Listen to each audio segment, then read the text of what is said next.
Hi everyone, स्वागत है आपका एक और न्यू वीडियो में।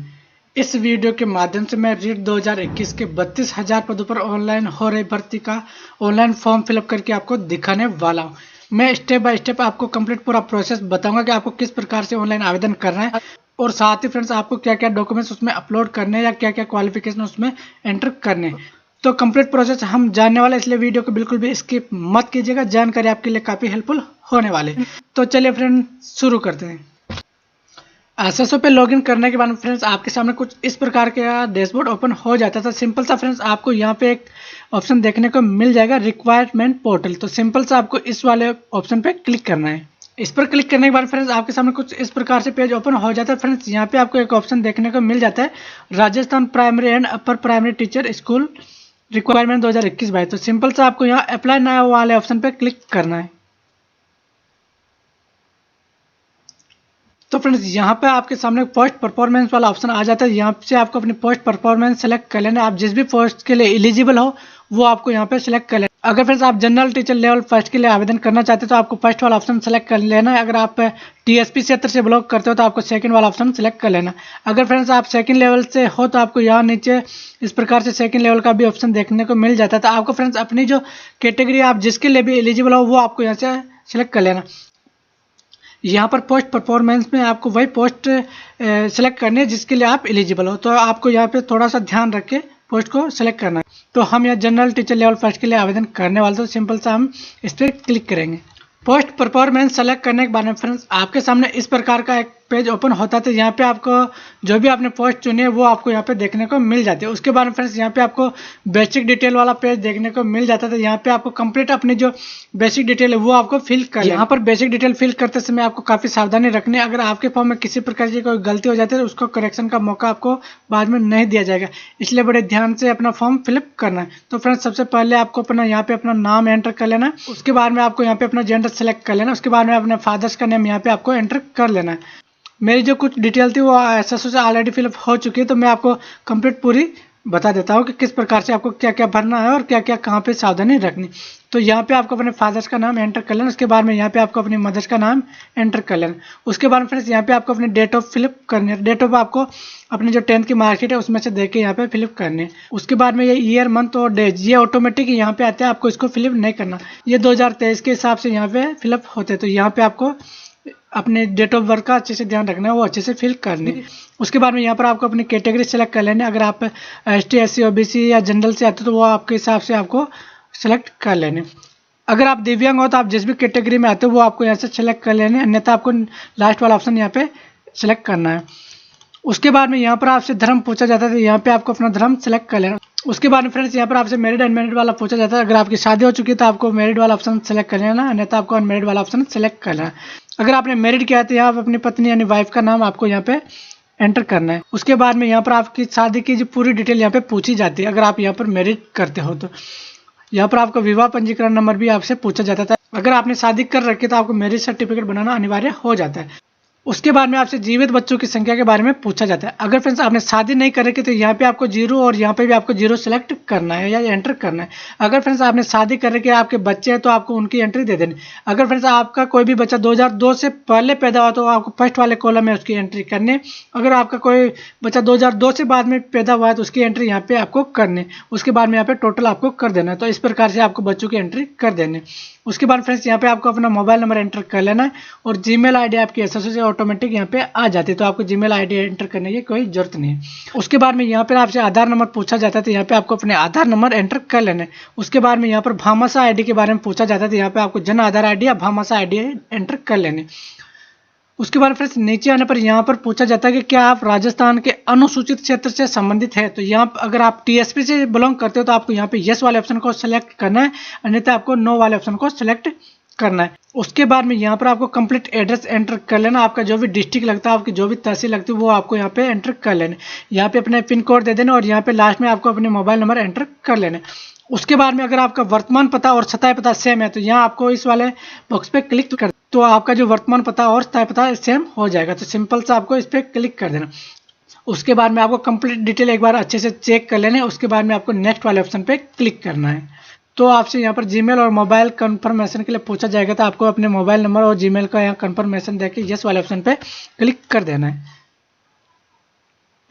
बेसिक डिटेल एंटर करने के बाद फ्रेंड्स यहाँ पे आपसे पर्सनल डिटेल वाला पेज ओपन हो जाता है, तो यहाँ पे आपको अपनी पर्सनल डिटेल वो एंटर कर लेनी। तो मेरी जो पर्सनल डिटेल है वो ऑटोमेटिक एसएसओ से इसमें फिल हो चुकी है, तो मैं आपको यहाँ पे भी आपको कंप्लीट बता देता हूँ किस प्रकार से आपको फिल करना है। सबसे पहले फ्रेंड्स आपको राष्ट्रीयता सेलेक्ट करना है, तो आपको इंडियन यहाँ पे सिलेक्ट कर लेना। उसके बाद में आपको अपना स्टेट सेलेक्ट कर लेना, आप जिस भी स्टेट से हो तो आपको यहाँ पे सिलेक्ट कर लेना। उसके बाद में आपको अपने डिस्ट्रिक्ट सेलेक्ट कर लेना, आपके किस डिस्ट्रिक्ट से बिलोंग करते हो।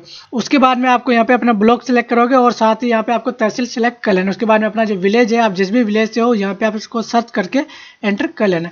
उसके बाद में फ्रेंड्स आपसे यहाँ पर पूछा जाता है कि आप पहले किसी अदर कंट्री में निवास करते थे, तो आपको यहाँ पे नो वाले ऑप्शन को सिलेक्ट करना है। अगर आप पहले किसी अदर कंट्री में निवास करते थे तो आपको यहाँ यस वाला ऑप्शन सेलेक्ट करना है, अन्यथा आपको नो वाला ऑप्शन यहाँ पे सिलेक्ट करना है। तो हम यहाँ नो वाला ऑप्शन सेलेक्ट करेंगे। उसके बाद में यहाँ पर आपसे कुछ स्पेशल कैटेगरी के बारे में पूछा जाता है, तो यहाँ पे आपको भूतपूर्व सैनिक वाले ऑप्शन में अगर आप पहले भूतपूर्व सैनिक थे तो यहाँ यस वाले ऑप्शन को सिलेक्ट करना है, अन्यथा आपको नो वाले को सिलेक्ट करना। उसके बाद में यहाँ पर आपसे उत्कर्ष खिलाड़ी के बारे में पूछा जाता था, अगर आपके पास में ये कैटेगरी थी तो आपको यस करना है, अन्यथा आपको नो वाले ऑप्शन पे सिलेक्ट करना है। उसके बाद में फ्रेंड्स यहाँ पर आपसे एनसीसी के बारे में पूछा जाता है, अगर आपके पास में एनसीसी सर्टिफिकेट है तो आपको यहाँ पे यस सेलेक्ट करना है, अन्यथा आपको नो वाला ऑप्शन सेलेक्ट करना है। उसके बारे में यहाँ पर आपको एक्सपेंशन के बारे में डिटेल पूछी जाती थी, यहाँ पे आपको नो वाले ऑप्शन को सिलेक्ट कर लेना है। उसके बाद में आपसे यहाँ पूछा जाता है कि क्या आप वर्तमान सरकारी कर्मचारी हैं। अगर आप सरकारी कर्मचारी हैं तो यहाँ यस वाले ऑप्शन को सिलेक्ट करना है, अगर नहीं हो तो नो वाले ऑप्शन को सिलेक्ट करना है। अगर आप यस वाले ऑप्शन को सिलेक्ट करते हो तो यहाँ पे आपको अपना पद की कंप्लीट डिटेल देनी होती है, तो इस प्रकार से आपको ये वाला ऑप्शन सिलेक्ट करना है। उसके बाद में यहाँ पर आपकी वार्षिक आय के बारे में पूछा जाता है, अगर आपकी वार्षिक आय 2.5 लाख से कम है तो आपको यस वाले ऑप्शन को सिलेक्ट करना है, अन्यथा आपको नो वाले ऑप्शन को सिलेक्ट करना है। तो यहाँ आपको यस वाले ऑप्शन को सिलेक्ट करना है ताकि आपको फीस में कुछ छूट मिल सके।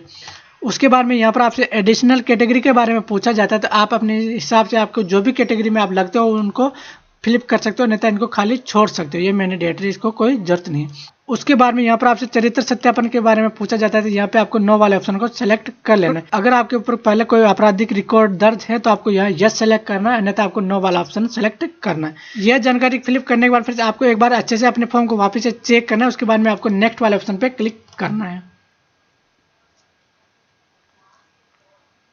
पर्सनल डिटेल एंटर करने के बाद फ्रेंड्स यहाँ पर आपको क्वालिफिकेशन डिटेल के बारे में पूछा जाता है, तो यहाँ पे फ्रेंड्स आपको 10th 12th graduation, post graduation या फिर आपने बीएसटी या डीएलएड कर रखा है तो उसकी जानकारी दे देनी, और 2021 के बारे में आपका जो जितने भी प्रतिशत और जितने भी अंक आए उनकी डिटेल कंप्लीट आपको यहाँ पे दे देनी।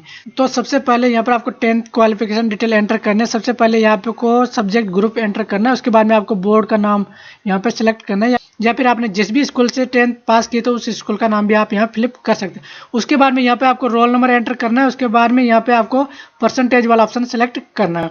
उसके बाद में फ्रेंड्स आपको यहाँ पर उत्तीर्ण होने का वर्ष आपको सेलेक्ट करना है अपने मार्कशीट में से देख के, आपने किस वर्ष में 10th पास की थी तो वो आपको यहाँ पे इसमें से एंटर कर लेना। उसके बाद में यहाँ पर पूछा जाता है कि आपने 10th कितने मंथ में पास की थी, तो वो आपको यहाँ पे एंटर करना है। उसके बाद में आपसे यहाँ पर टोटल मार्क के बारे में पूछा जाता है, वो आपको यहाँ पे एंटर कर। उसके बाद में यहाँ पर आपको प्राप्तांक का विवरण दे देना, और साथ ही यहाँ पर आपको प्रतिशत भी एंटर कर लेना कि आपके 10th में कितनी प्रतिशत बने। उसके बाद में सबसे बड़ी प्रॉब्लम यहाँ पे आती है स्टूडेंट्स की कि एडमिशन डेट और पासिंग डेट ये क्या है और कहाँ से लाए। तो पासिंग डेट जो है आपको अपनी मार्कशीट में मिल जाती है, तो आप उसमें से यहाँ पे एंटर कर लेना।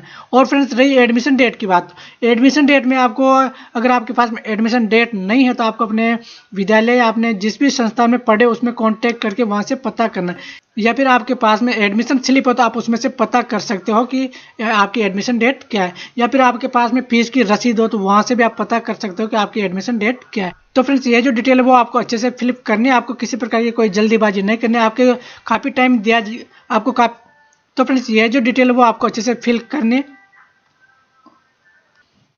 तो फ्रेंड्स यह जो डिटेल है वो आपको अच्छे से फिल करनी है, आपको किसी प्रकार की कोई जल्दीबाजी नहीं करनी है, आपको काफ़ी टाइम दिया गया है फॉर्म फिलअप करने के लिए। तो आपने जिस भी संस्थान या स्कूल से आपने अध्ययन किया है तो वहाँ पे जाके आप पता कर सकते हो कि आपकी जो प्रवेश तिथि है वो क्या है, तो आपको पता करके यहाँ पे एंटर करने। आपको अधूरी तिथि या गलत तिथि से आपको यहाँ पे एंट्री नहीं देनी है, अन्यथा आपको बाद में काफ़ी प्रॉब्लम का सामना करना पड़ सकता है। तो यह जो डेट है अगर आपके पास में एडमिशन स्लिप हो तो उसमें से पता करके यहाँ पे एंटर करने। उसके बाद में यही डिटेल आपको सीनियर सेकेंडरी की देनी है, तो सेम इसी तरह की डिटेल आपको यहाँ पे एंटर करनी है। उसके बाद में यहाँ पर आपको ग्रेजुएशन, पोस्ट ग्रेजुएशन के बारे में अगर आपके पास में कोई क्वालिफिकेशन है तो वहाँ पे एंटर कर सकते हो। अगर आपने बीएड कर रखी है तो उसकी जानकारी आप वहाँ पे दे सकते हो। और फ्रेंड्स अगर आपने डीएलएड या बीएलएड कर रखा है तो यहाँ से आपको इन वाले ऑप्शन में से सेलेक्ट कर लेना है। तो आपको इस प्रकार से यहाँ से सेलेक्ट कर लेना है। उसके बाद फ्रेंड्स यहाँ पे आपको रेट 2021 के जो कंप्लीट डिटेल है वो यहाँ पे आपको एंटर कर देना है। आपके मन में एक ये भी सवाल उठ रहा है कि अभी तक तो हमारा जो रेट सर्टिफिकेट है वो नहीं आया, तो यहाँ पर हम रेट की जो है वो क्वालिफिकेशन या एंट्री किस प्रकार से करें। तो फ्रेंड्स आपकी जानकारी के लिए मैं आपको बता दूंगा, आपका जो रेट सर्टिफिकेट है वो आपको जल्दी प्रोवाइड करा दिया जाएगा। आपको एक सेंटर अलॉट किया जाएगा जिसमें जो है आपको वो सर्टिफिकेट मिल जाएगा, तो उसकी आप चिंता ना करें, वो जल्दी आपको प्रोवाइड करा दिया जाएगा। और यहाँ पर आपको किसी प्रकार का कोई सर्टिफिकेट अपलोड नहीं करना, तो आपको चिंता करने की कोई जरूरत नहीं। आपने जो ऑनलाइन रिजल्ट निकला था वो आप यहाँ पे एंटर कर सकते हो, वो डिटेल आप यहाँ पे एंटर कर सकते हो, या फिर आप डिगी लॉकर से रेट का सर्टिफिकेट डाउनलोड करके यहाँ पे उसकी एंट्री कर सकते हो। तो इस प्रकार से आपको जो कंप्लीट एंट्री करनी है। अब फ्रेंड्स मैं आपको यहाँ पर कंप्लीट एंट्री करके बता देता हूँ कि आपको किस प्रकार से एंट्री करनी है, तो आपको उसी प्रकार से करनी। तो मैं यहाँ पर कंप्लीट अपनी डिटेल फिल कर लेता हूँ, उसके बाद मैं आपको जो बता दूंगा कि आपको किस प्रकार से यहाँ पे एंट्री करनी है। तो मैं स्किप करके यहाँ पे अपनी डिटेल फिल कर। फ्रेंड्स यहाँ पे आपको सेकंड वाला डिटेल एंटर करनी है, तो यहाँ पर सब्जेक्ट ग्रुप में आप ऑल भी लिख सकते हो, या फिर आपके जितने भी सब्जेक्ट है वो उनका नाम आप लिख सकते हो। उसके बाद में आपने जिस भी बोर्ड से 10th पास की तो उसका नाम यहाँ पे आपको एंटर कर लेना। उसके बाद में आपको 10th के मार्केट में से आपकी जो रोल नंबर है वो आपको यहाँ पे एंटर कर लेना।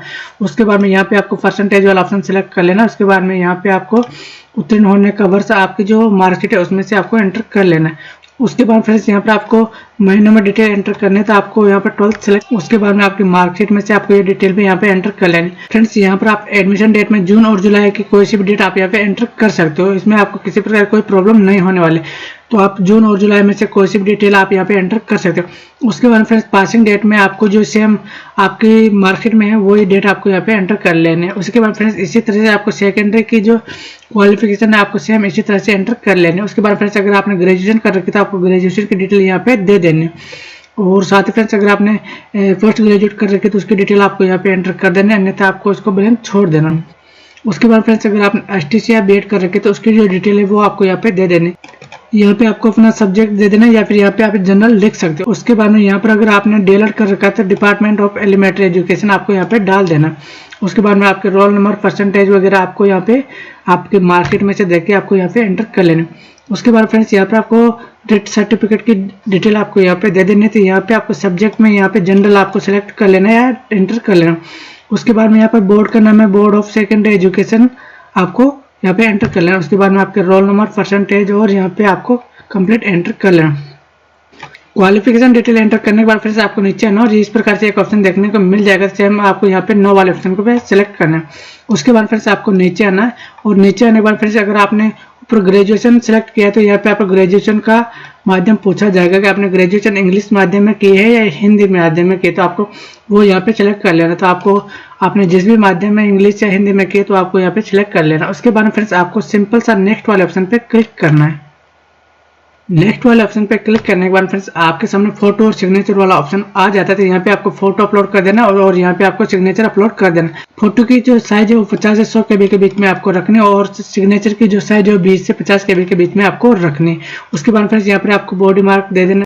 आपके शरीर पर जो भी निशान हो उसकी डिटेल आपको यहाँ पे दे देना। अगर आपके शरीर में किसी प्रकार का कोई निशान नहीं है तो यहाँ पे आपको नो मार्क एंटर कर लेना। उसके बाद में सिंपल से आपको नेक्स्ट वाले ऑप्शन पे क्लिक करना है। नेक्स्ट वाले ऑप्शन पर क्लिक करने के बाद फिर यहाँ पर आपसे पोस्ट परफॉर्मेंस पूछी जाती है। तो आपको इस प्रकार से पोस्ट परफॉर्मेंस एंटर कर लेने। यहाँ पे आपको सिलेक्ट वाला ऑप्शन मिलेगा। तो यहाँ से आपको जो भी डिस्ट्रिक्ट आप फर्स्ट में देना चाहते हो, जिस भी डिस्ट्रिक्ट को आप फर्स्ट प्राथमिकता देना चाहते हो वो आपको यहाँ पे एंटर कर लेना।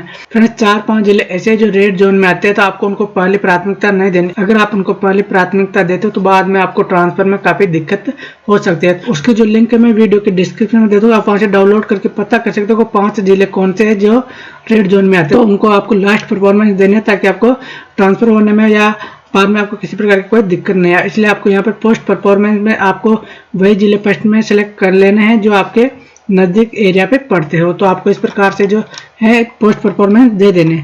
तो सेम इस प्रकार से आपको यहाँ पर ध्यान से अपनी जो पोस्ट परफॉर्मेंस है वो आपको देना। उसके बाद फ्रेंड्स यहाँ पे आपको नेक्स्ट वाले ऑप्शन पे क्लिक करना है। नेक्स्ट वाले ऑप्शन पे क्लिक करने के बाद फ्रेंड्स आपके सामने कुछ इस प्रकार से फॉर्म का प्रीव्यू देखने को मिल जाता है। जिससे आपको अपना जो प्रीव्यू है एक बार अच्छे से चेक कर लेना है। ताकि आपके फॉर्म में किसी प्रकार की कोई गलती ना रहे। तो आपको जो फॉर्म है उसको एक बार फाइनल सबमिट करने से पहले एक बार अच्छे से चेक कर लेना। फॉर्म चेक करने के बाद फ्रेंड्स आपको नीचे आना है और नीचे आने के बाद में यहाँ पे आपको डिक्लेरेशन वाला ऑप्शन देखने को मिल जाता है। सिंपल से आपको यहाँ चेक बॉक्स पे क्लिक करना है और चेक बॉक्स पे क्लिक करने के बाद फ्रेंड्स यहाँ पे आप फाइनल सबमिट वाले ऑप्शन पे क्लिक कर देना है। सबमिट पे क्लिक करने के बाद फ्रेंड्स आपके सामने इस प्रकार से पेमेंट वाला गेटवे ओपन हो जाता था। आपको सिंपल से अपने पेज चेक करके पे पेज पे क्लिक कर देना। उसके बाद फ्रेंड्स आपके सामने कुछ इस प्रकार से ओपन हो जाता था। यहाँ से आपको सेकंड वाला ऑप्शन चूज कर लेना। उसके बाद फ्रेंड्स आपको पे नाउ वाले ऑप्शन पे क्लिक कर देना। तो ये थोड़ा प्रोसेस लगा और प्रोसेस लेने के बाद फ्रेंड्स आपको पेमेंट वाले इस पर रिडायरेक्ट कर देगा। तो आपको थोड़ा सा वेट करना। उसके बाद में यहाँ पर आप जिस भी माध्यम से पेमेंट करना चाहते हो वो आपको सेलेक्ट कर लेना। अगर आप डेबिट कार्ड से करना चाहते हो तो यहाँ पे आप डेबिट कार्ड को सेलेक्ट करके डेबिट कार्ड की कंप्लीट डिटेल यहाँ पे आपको एंटर कर देना। उसके बाद में आपको प्रोसीड वाले ऑप्शन पे क्लिक करके आपका जो पेमेंट है वो आपको कंप्लीट कर देना है। तो इस प्रकार से फ्रेंड आप अपना जो फॉर्म है वो फिलअप कर सकते हैं। तो फ्रेंड्स आई होप वीडियो आपको पसंद आया होगा। अगर वीडियो पसंद आया और चैनल पर नए हो तो चैनल को सब्सक्राइब कर नोटिफिकेशन बेल को ऑल पे सेट कर लेना ताकि ऐसे ही इंटरेस्टिंग वीडियो आपको